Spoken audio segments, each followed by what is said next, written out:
constate qu'il ne sait observer que par intermittence, et seulement quand il peut comparer des choses entre elles, ou des êtres, ou des événements.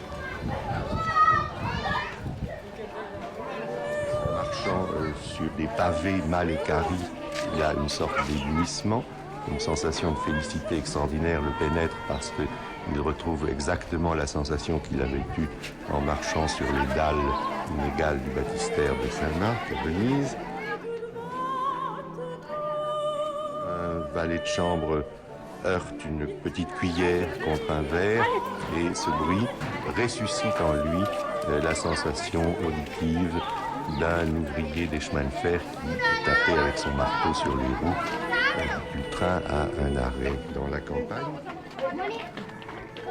Alors qu'on lui sert un verre d'orangeade, il s'essuie la bouche avec une serviette dont le degré de raideur fait surgir aussi en lui le souvenir d'une serviette de bain dont il s'était servi à son premier séjour à Balbec.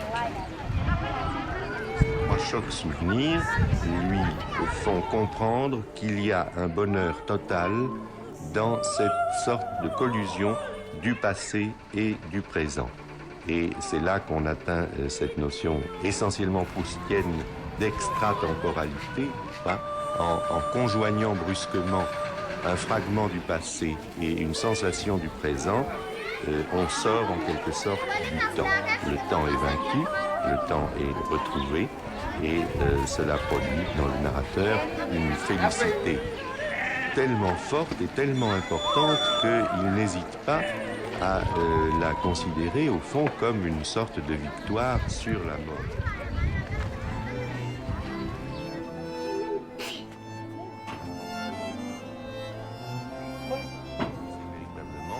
Un sens profond, un sens fort de la vie qui fait que la mort devient acceptable. Et cette félicité est telle qu'elle rend, bien entendu, la décision que va prendre le narrateur absolument évidente. Il n'hésite pas un instant, il va renoncer à la frivolité, se confier à une vie ascétique totale, s'enfermer, et il va écrire.